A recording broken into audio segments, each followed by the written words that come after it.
Can artificial intelligence produce a half-decent training plan for cycling, for running, or for hiking? Could it even be your new coach? So for this video, I'm going to take a rather simple example. I'm going to ask it to come up with a progressive training plan for a quite challenging multi-day hike that I have coming up.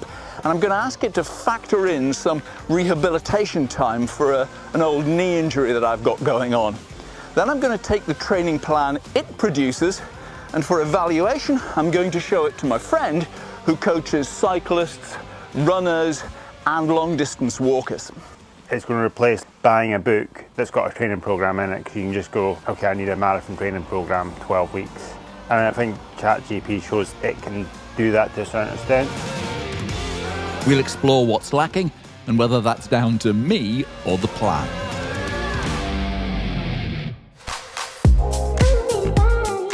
Artificial intelligence is written about all the time, and we're told it's going to change the world as we know it. But many of us still use it like a fancy search engine. Let's look at some recent developments and see how we could use it to help stay healthy. Google has changed its AI, Gemini, summary, so adverts now appear above it and to the side. People just weren't clicking any paid-for advertising links. They were reading the summary as an answer to their query, and that didn't exactly produce advertising revenue. Increasingly, we don't Google. We type a query directly into DeepSeek or another large language model because it can be more specific. Here I was looking for hiking boots available in the UK with a rocker sole, and you can see it thinking through its reply before delivering a comprehensive list and some practical advice on buying. Frankly, shops rather than online stores would benefit from the try before you buy recommendation. And here's another use. To ChatGPT, I fed the results of an ultrasound examination I had on my shoulder and asked for a rehabilitation plan. I ran out of free analysis time. The paid-for version is £20 a month, but I got enough to confirm that what I was doing was right. A couple of years ago, I was designing this thumbnail and I wanted a witch. After a series of increasingly detailed prompts, this is what Microsoft Designer produced as a representation of the Scottish mythical creature, the Cailleach. But this was over a year ago and is now very basic stuff. I don't know if I'm on the right path, but I'm trying to find it. I'm questioning, searching, and then something shifts and I'm not trying anymore, I'm just doing. Because Google recently released Flow. It can produce high-quality video that looks just like the real thing. This is their promotional reel from YouTube. The creative possibilities for this are massive, going from idea to reality in a couple of hours, chariot race included. I can't wait to play with this and add some visual effects to the videos I make, all clearly labeled, of course. It's almost coming to life on their own, even though I know I'm in control of that narrative. So if you can do all that, surely you can come up with a half-decent training plan. Well, I've been experimenting quite a bit. I've got some cycling plans, some walking plans, and a few more questions. And at the end of this video, I'll tell you where you can find printouts of all those. And it really would help me if you could watch this video to the end, please, because that's all that YouTube seems to care about. Right, let's crack on. The main thing I have learnt from the experiments is that there is a real human skill to using the AI, and that is in writing the prompt. I don't know if you noticed that when DeepSeek was scrolling through and analysing my previous question, it spotted that I hadn't said whether the question applied to a male or female. So the answer might have been different, and it had to judge that accordingly. So it very often takes 2 or 3 goes to get that question, that prompt, correct. Now, I know an awful lot of people are against the use of AI for the extra energy it uses, the water it consumes, the jobs that it could displace, and the fact it can get things wrong. There's even a disclaimer at the bottom of ChatGPT saying as much. But I do think this genie's not going to go back in the bottle. And I don't know, I feel I want to get ahead of it and try to understand how best to use it, because I think it's going to quite figure rather highly in my old age. I'm I'm currently training for a 10-day challenging hike in the Swiss Alps. On consecutive days, we'll be hiking over 10 miles and climbing the height of Ben Nevis each day. At the end of June, I asked ChatGPT to devise a progressive training plan. Here's the prompt I used. I'd had previous attempts and this time added an allowance for the knee rehabilitation exercises I'd been given for a small injury. That will become important. As a baseline starting point, I gave it details of exactly the mileage and descent I'd done in the previous week of walking.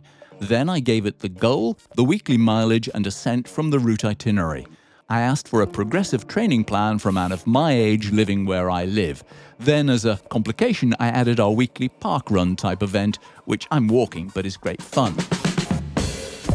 This is what it came up with, explaining the purpose of each week. When I would do the first back-to-back days with moderate elevation, leading to the highest volume, it factored in a recovery week and then continued with tougher back-to-back days.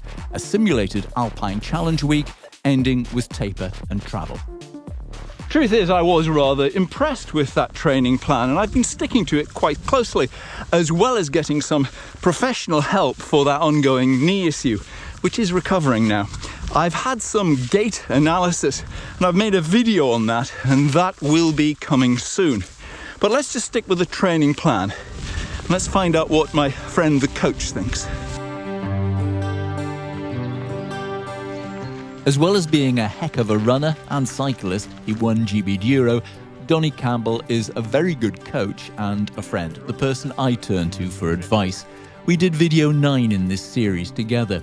He immediately noticed AI hadn't completely understood the potential for issues with my knee injury, and initially at least could better have spaced out my back-to-back days. So obviously you could tell it was like AI, because it just put Saturday, Sunday as your longer walking days. And obviously when you were saying about your injuries and niggles, from a coaching perspective, my point would be, well, actually we'll split them 2 days up first of all to know that you can tolerate the overall volume, and once we know you can tolerate that volume and the knee's okay, then we would do back-to-backs. So you'd still do back-to-backs in preparation for your multi-day walk, but obviously jumping into a training program, you wouldn't necessarily go and do your 2 biggest days back-to-back. You'd want to spread them out so you know that your body can tolerate that volume.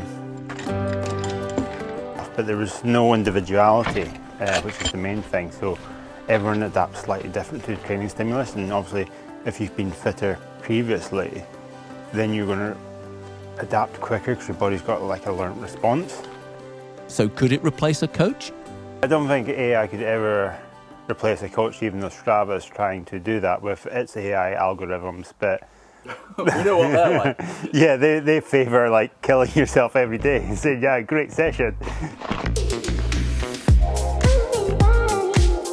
It's going to replace like buying a book that's got a training program in it, because you can just go, or same with Training Peaks, okay, I need a marathon training program, 12 weeks. And I think ChatGPT shows it can do that to a certain extent. The next step would be to talk to the AI like a coach, tell it how I cope with previous sessions and allow it to adapt the plan, which is how the AI cycling platform Spoked works, and I did a video on that a couple of years ago. Still, with the new AI models being, for now at least, free to some extent, they are interesting to play with. But I have to come back to the prompts, because in the large language models I've experimented with, they are everything, and it sometimes takes 2 or 3 goes to get it right. It pays though to remember that just because the answer comes from AI, it is not necessarily correct. It often has hallucinations, and it often gets stuff wrong. As promised, I've published some of the prompts and responses that I've talked about in the posts page on the Always Another Adventure YouTube channel. I also mentioned I'd had gait analysis for my knee problem, and that was fascinating. It was like a bike fit, but for walkers or runners, with those motion capture bobbles on the lower part of your body. The results were incredibly complicated, so you need someone good to interpret it. But just with the bullet points I've had, it's really improved my knee pain, and walking up here I've been pain-free, so that's fantastic. When that video is ready, you will find it here, and in the meantime, there'll be a link to the playlist of older athlete videos that you may have missed. If you've enjoyed this, please give me a thumbs up, and I will see you again next time. Bye.